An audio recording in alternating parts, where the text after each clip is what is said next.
Good evening. There we go. Why are we always so silly right before we go live? I know. Good evening, Okay. everybody. How are you? Hey, Welcome to everybody. our second Oh, SoundMind no. Panel. Hope you Okay. have Yes, had a yes. productive day. Hope you had a good day. And if you would do us Mm-hmm. a favor, let us know where Uh-oh. you're coming in out. And if you don't mind clicking that share button to let somebody know that we're on. We're here every second Thursday of the month at 7 p.m. Different topic, same team, sound mind, which is something we're all endeavoring to acquire. Mm-hmm. We're going to give a few minutes for more people to join in. In and let us know where you're coming from, where you're logging in from. Yeah. Tell us your Mm-hmm. name so we can say hello. And if you don't mind hitting that share button, the SoundMind Panel, Bethany Baptist Church Live. Wow. Invite you to be a conversation. All right, now we can get started. Hi, Dr. Hudson. Hey, Dr. Reggie. Hello. Where were you guys? You're getting in Hello. there. How you feeling? Yep. Oh, we are Everybody all We're having all good? having like dropping 20 problems minutes to today. leave. We Oh, are all here and accounted for. Look at the Lord. Pastor Valley, little Look hate. at God. What? What did you He say? froze now. Oh Everybody's boy. Everybody frozen Okay. having in What like in here the world? today. yeah. If you're listening, just stretch your hands to these computers, to this internet, Yes, Mm. they're all and acting say, up Lord, fix today. it, Jesus, fix it. Yes, Jesus. We're What having is some going on? connectivity issues tonight. We don't know Mm. what's going on, but Yeah, we're gonna plow through. We're gonna muddle through. All amen. right. Once again, thank you for Absolutely. for joining us for our Sound Mind Panel. As you know, if this is your first time, we are here every second Thursday of the month at 7 p.m. with a Mm-hmm. different topic every month. And I want to introduce I'm going to let everybody introduce themselves. I'll start. I'm Pastor Prescott from the greatest church in the world, Bethany Baptist Church, the Transformation Church in Lindenwood, New Jersey. And then you guys can go ahead and introduce yourselves for those that don't know you. I'm Tess. Hi. That's Dr. Tiffany Smith. I'll say it. She ain't gonna say it. That's I'm the Reverend Dr. Dr. Tiffany Reggie Welcome. Hudson Smith. in New York. Dr. Reggie Hudson. He's having a little issue with his connectivity Yeah. tonight. Mm-hmm. He is Dr. Reggie Hudson You're, from you're, New you're Union Baptist Church. Dr. Tiffany Smith. All right. That was Dr. Reggie Hudson from Mm-hmm. New Union Baptist Church in New Mm-hmm. Rochelle, New York. My Mm-hmm. brother and my friend, one of Bishop's Mm-hmm. sons in the ministry. And Mm-hmm. then above him is Deacon Andrea LeBou goes to the same fabulous church that you do. Yes, and amen. yes. So as In you're New Jersey. coming in, if you would be patient with us as we try to get this connectivity issue together. And while you're coming in, go ahead and like and Yes, share this please. broadcast. Tonight, we're going to talk about yesterday was National Women's Day, right, y'all? Yes, it Mhm. was. You know, we had a Mm-hmm. day, every day is Yes. National Women's Day for Yeah. us. Yep. We had a day that we were Yep. recognized. So Yep. we are going to continue in that vein and talk Mm-hmm. about women empowerment. Women's Mm-hmm. empowerment. That's going to be our topic tonight as we proceed in the dialogue. If you have a question or a comment that you want to make, you can go ahead and type it in the box, and we will look at your questions and comments and try to address them as best we can within the time that we have. And once again, don't forget to let us know where you're logging in from, and please share this broadcast. Mm-hmm. Women's empowerment. So what does it mean to empower?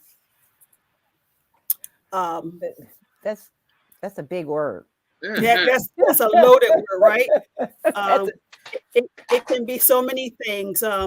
Self-determination, Mhm. uh, being determined to do certain things, mm-hmm. Mm-hmm. self-esteem. Deacon Limber, Yep. what were you going to Yeah. say? Now I was gonna say self-esteem, self-motivated, all that whole empowerment wave of being confident to do and be who you are. To be who you are. To be Reverend who you Tiff, are. Yeah, I Doc- agree. I think just having a sense of purpose and identity and something that you're passionate about that you're willing to pursue and work on, and also empowering other people and offering encouragement as Mhm. people are on their individual and collective journey, just Mhm. validating other people's experiences and processes. Mm-hmm. Dr. Hudson, I think he's frozen. he's frozen. His look face at is the like look at the whatever. things that he is frozen on. That was priceless. Dr. Hudson, you might want to log out and try to come back in Gosh. because you are frozen. I hope you can hear us. So I think we all had different Everybody? okay, there you go. There you go. Dr. Hudson, can you hear me? His face is This is cracking me up. I You like, know. okay. So we all had different definitions about what it means to be empowered. And Reverend Tiffany, I want to start with something you said. You said encouraging other people. And I would like to start there because what do you think is the greatest challenge with us encouraging other women? Because I saw a quote one time, it said, empower women, empower women. Mm, Mm-hmm. So what do you think is the greatest challenge for us as empowered women?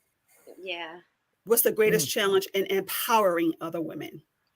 In my couples therapy earlier today, one of the tools I gave them is that like no one's internal process should be condemned. And I think that when we're trying to encourage other people, sometimes we have this issue with unhealthy comparisons, and it makes it difficult for us to embrace that people are on different parts of their journey and have different processes, and sometimes jealousy, insecurities, you not being where you want to be, we have a hard time embracing that someone is maybe ahead of us in a certain area, or they represent where we want to be, and it makes us insecure. And sometimes we just have a hard time just like accepting and appreciating where other people are in their process. And it's not cute, but I think No. everyone at one Yep. point or another, at one age or another, at one point in life Yep. has had that struggle from time to time. But you have Right. to accept that, take accountability for those feelings, and then offer something different. Think a different thought. One of my favorite things that you said, Reverend Prescott, right, is think a different thought. Like how Right. can we encourage ourselves to do better in that area and be more loving toward our sisters as they're going through their own individual process. And I'm glad you said that, because with a process, it's three of us on this call. None of us, wherever we are in life right now, none of us have had the same process. And God has something different for each of us, right?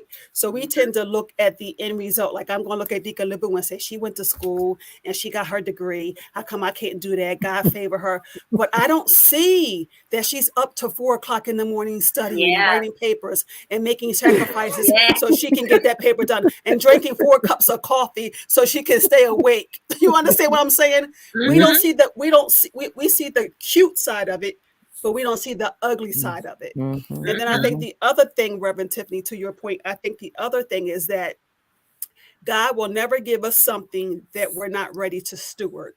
Absolutely. If we can't steward what we're asking God for well, God's like, I got to hold it back, because it's all about building, character building. So if we're not, God never gives immature blessings. God never gives mature blessings to immature people. Absolutely. So a lot of times I'm looking at Reverend Tiffany and saying, well, how come I don't have what she has? I've worked the same process. I don't know her process. Yes, I don't know what it takes to be Reverend Tiffany Smith. I don't know what it takes to be soon to be Dr. Andrea LeBeau. I don't know what that takes. So we can't, it's when we compare ourselves with other people, it's like apples and oranges. Yeah. Because nobody knows the full story of our lives. Tika LeBeau, what were you going to say? Yeah, I was going to go back to what Reverend T said about trust and comparisons. I think we get caught in that. And like you said, we get caught in comparing ourselves to who has what, who's doing what, and feeling like I can't. When you talked about the initial question of how do we help empower other women, and sort of almost like what goes wrong with that process. I think approach has a lot to do with it sometimes. I think when you approach people in a non-judgmental way, and in a way that is accepting and saying, look, I've been where you've been. I know where you are. Let me help you. Go show you how I got where I got. I think it's received differently. Yeah. But it takes a strong person to take direction. Right. And right. Zeke and Labu, it takes a strong person to also give direction in an appropriate way. Oh my gosh, y'all. Let me tell you a story. So I had when I was, let me be careful. Okay, wait. So I know, right? Like, let me be real careful. When I was going through the process of starting the daycare center, I was around in a room full of women that were starting centers and going through the inspection process. And you could tell who was confident in their role and who was not. Yeah. And because of how they led. And there were a group of women on the platform who were like, if you need help, call me. If you need this, ask questions.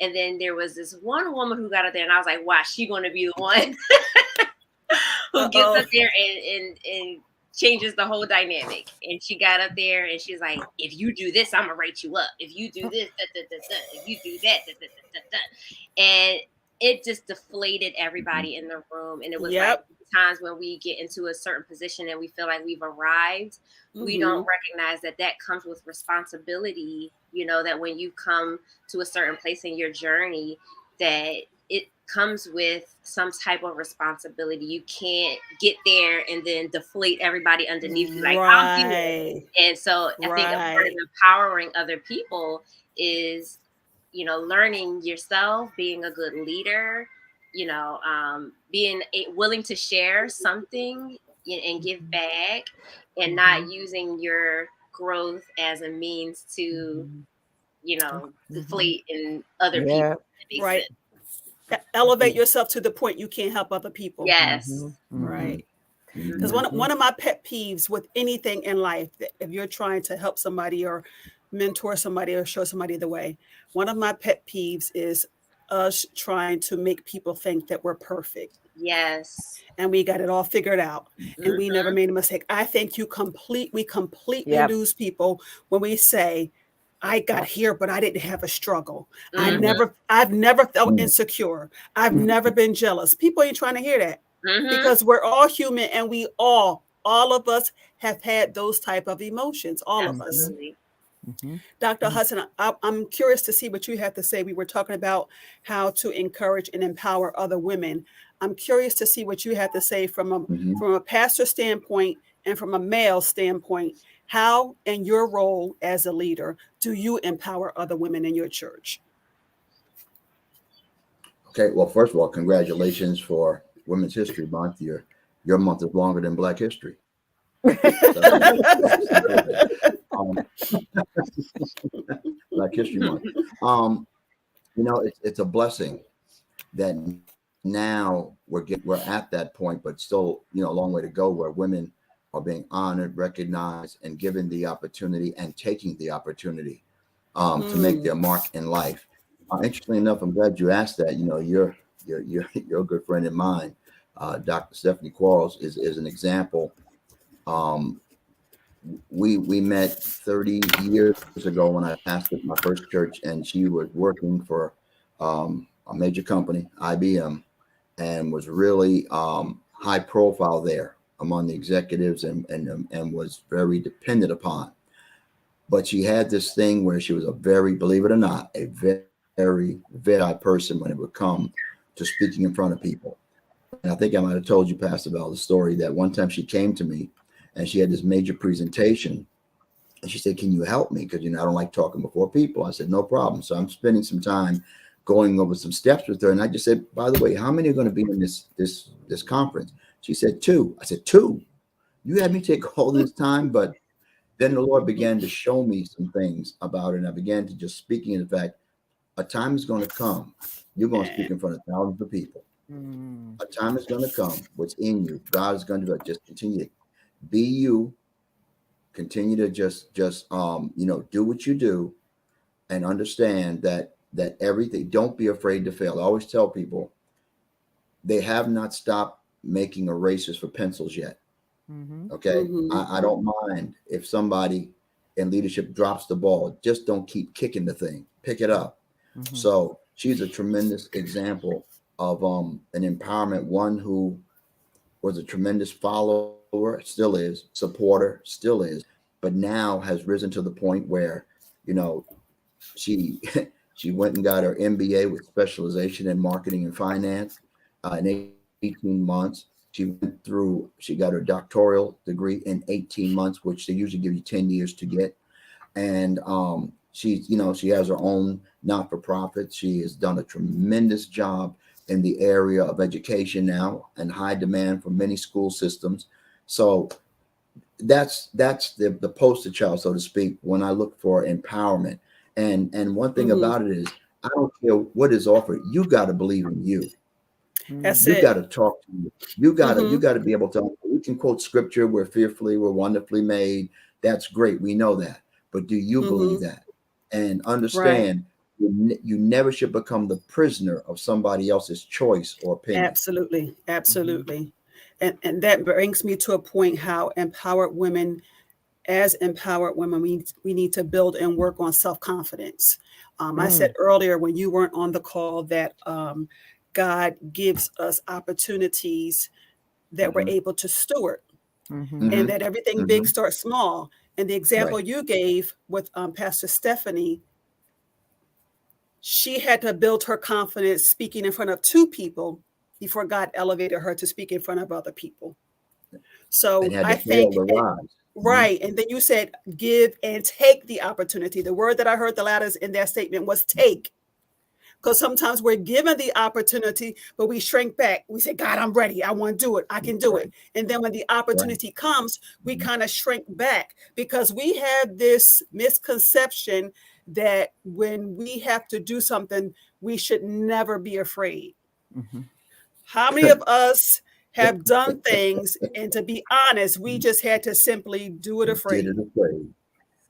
Yes. And the more we did it, right, the more we did it, the less afraid we are. But I think that, I don't want to say fear, but I think that fear, that feeling of insecurity gives us that edge that we need. But if we're waiting for all of the fear and insecurity to go away, I don't think we'll ever do anything of significance. Right. You guys agree or disagree?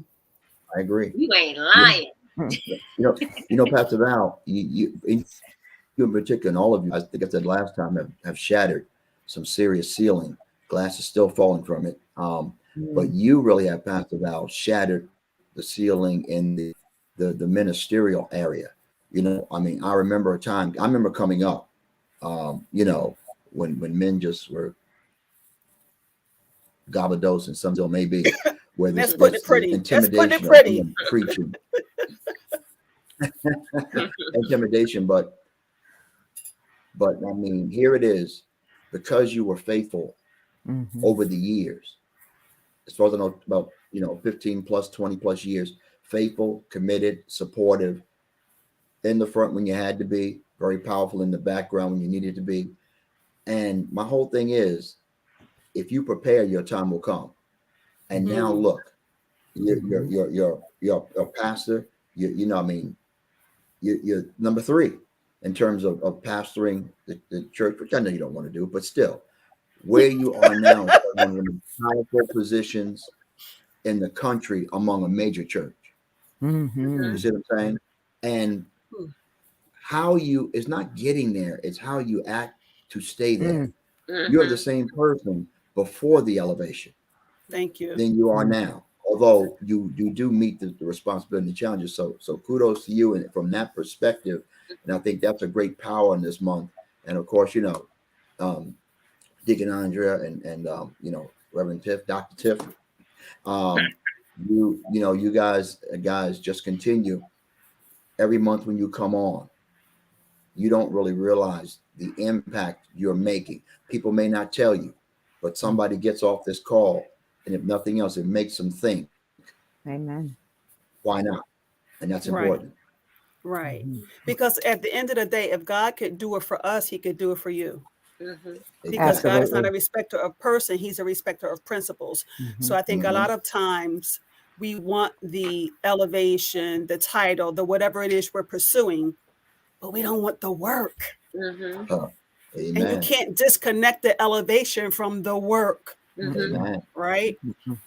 Mm-hmm. Mhm. So yeah, so we established that we have to build self-confidence. What are some ways, ladies and gentlemen, what are some ways that you worked on building your self-confidence? Reverend Prescott, I think you, so what you said earlier is like what helped me is recognizing that like some stuff you will never be able to do if you think that you're gonna not do it afraid sometimes. Okay. And like I think recognizing that Mhm. sometimes you get your confidence from pushing forward and doing things that you're scared of doing. I think that Right. trying to stay comfortable, it never yields fruit. You just stay stuck. Yeah. Gotcha. If you don't learn to just do it afraid, you'll always stay complacent and in the same place. But anything worth doing takes some willingness and some assertiveness. Yeah. And Mm-hmm. nobody Mm-hmm. that you see in front of you that's doing these things that you think are so great did not do it with a risk, to Yeah. their of being embarrassed at times, of failure, so Mm-hmm. and sometimes you see the after effects of where people are, but you don't know what it took for them to get there, how much Exactly. failure and fear that they have Yep. to overcome. And you see the Yep. finished product or you see work in progress, but you don't know what it took for them to get there. Mhm. That's why it's so important not to compare, because you don't Right. know what people's struggles were. Right. There's Right. not a time that I get up at church to do prayer that I don't have the bubble gut. Exactly. That I'm Same. not freaking out. Absolutely. It's like, oh my God, I gotta pray. Right. Like that you don't see, if you look closely, you see my skirt shaking. And I think sometimes You gotta wear a long skirt that day. and Bishop laughs at me all the time, like you can see her skirt shaking. And I think people think that like if you're good up there and you're just like, oh, it's so easy for you, and you're like, I'm freaking out every Sunday. Right. You Mm-hmm. have to push past the fear. If you're waiting for the fear to go away, It's not going to happen. not going to Not happen. gonna happen. And you know what's so funny, Reverend Tiffany? Every time you get up, I'm like, she is so calm and confident. So Mm-hmm. you saying that, I would look at you and never think, the average person would look at you and never think that Yep. you are shaking, your skirt is shaking, right? And then I think that's the importance of keeping a journal, because once you conquer something, that thing serves as a point of reference for the Yeah. next time you have to do something. You know what Yep. I'm saying? And I think that's how God elevates us and allows us to become more self-confident, of course, with Yeah. his help, because Yeah. we're like, okay, but I did it last time. I was tripping. I thought I was going to mess up. I thought I was going to faint. I thought it was going to be crazy, but I did it. Right. Yep. And then you get this kind of like, okay, I did do it. Right. I did it. So God did it through me. He can do it again. Mhm. Right. But I Mhm. think it's so right that we have to be willing, and I say this all the time, we have to be willing to lean into our discomfort. Yes, Absolutely. right. Absolutely. Exactly. We have to be Yeah. willing. I feel like when those bobblehead dolls, because that's all I keep doing. Yeah, I'm like, but what I hear is that, and I seem to always come back, it's a process. Yes. Empowerment is a process, in that, and feeling empowered it's not a light switch you just switch on and off. And it comes from going through those moments of pushing through fear, getting up from disappointment, when we fall, picking ourselves back up, because with each challenge or each thing we meet gives us an additional skill, builds our strength, builds our endurance, which eventually builds that empowerment. So Right. we're all a work in process. I don't care where we are in our lives, we are still, in my opinion, always a work in progress. Yeah. Always. Yeah. It's important that we keep, I'm sorry, go ahead, Pastor Val. No, go ahead, Dr. Hudson. No, I was just going to say, like you said before, it's important that we keep our fear behind our faith. Yep. It's just when it gets out in front of our faith, we have problems. And, I'm praying for the time where men and women, to a greater proportion, especially in our Black and brown community, okay, for sure, that we can embrace each other's creativity, ability, thought process, and don't, I tell our preachers or women at our church. I said, if I ever hear you get up and say, as a woman preacher, no, you're a preacher. Mm-hmm. You don't hear me get up and say, as a male preacher, you're a preacher. Mhm. You know, you're not going to put that out there. So this is your time to be entrepreneurs, own your businesses. This will be a time to be a strong voice with your shadow in your communities. This is a time to just do so many continued positive things, and especially for the children, the girls, the teenage girls, the young adult girls. They need present day models. You know, we celebrate, you know, Black history and women's history, but we tend to go back to people that are no longer living. Right. What about modern day history? Now, we don't Right. discredit it before, but we Right. need modern day history. And people that we see every day. Right. Right. And Dr. Hudson, a verse of scripture, I'm trying to find it now, that you gave me a long time ago, because let's be real. Sometimes we want to, we're working on being empowered and being self-confident. We need help, but we don't have that hands-on help that we need. And the scripture that you gave me, God is my confidence, where's that? Oh, yeah, Proverbs 3:26. Proverbs 3:26. Confidence and keep your foot from stumbling. But the Lord shall be your confidence. So even when we find ourselves in seasons where we're pursuing something and we feel like we don't have the kind of support from other women, we're talking about women's empowerment, that we don't have, that's still not an excuse. Because I don't know about you, I'd rather God be my confidence than all of y'all. You understand what I'm saying? I mean, that's the icing on the cake. I want that. And I'm open to that. But if it's not there, I know that at the end of the day, we have to know who we are, and we find out who we are when we meet God, right? And so the we key have to verse know that who we that's are. about is verse 27. That really supports 26. It said, withhold not good from them to whom it is due, when it is in thine power and thy hand to do it. Absolutely. So, you know. So then we have come full circle. Yeah. Empower women. Empower women. Yep. Empower women, empower women. So we don't want people to think we're perfect and I got here overnight and I didn't have any struggle and it was all peaches and cream. No, let me tell you about the backside of the desert. Right. And I think when we share, when we share that with people, I think they can relate to us and that resonates more with them than I'm here. Congratulate me. You know what I'm saying? Yeah. I think we have to share our success story and our struggles. But I think people learn more from our struggles. Absolutely. Absolutely. And our time is up already. Oh my God, that went quick. No. Right? That went fast. We went 5 minutes later because we started later. Okay. Yeah, it's 7:35. Any ending responses from anybody? Just Robert Prescott, I know that you're like such a dynamic teacher about spiritual maturity, and I think that like when you're sharing this, it's like so fitting. It helps us to be like, I really need to grow up. Like when you talk about this, it's just like these are areas that I need to grow, and I hope that everyone listening understands that we all have a responsibility to grow up in certain areas and figure out where we need to embrace our own process and uniqueness and ask for help when we need it and keep moving forward in whatever journey we are on. Yeah, absolutely. Every now and then I just simply ask God, how am I doing? Yeah. And I just try to wait to listen. God, how am I doing? Where do I need to tighten up? How am I doing? That's a good question to answer. Yet, has he? Yeah, he answered the other day. I was like, dang. Anybody else? Yeah, just continue your now, which makes your next, which creates your future. That's all I can just, Amen.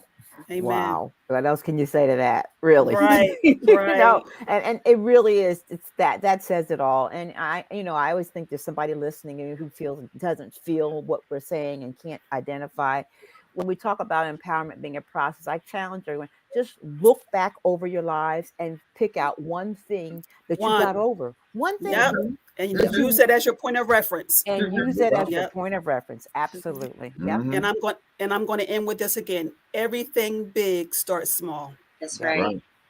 Everything big.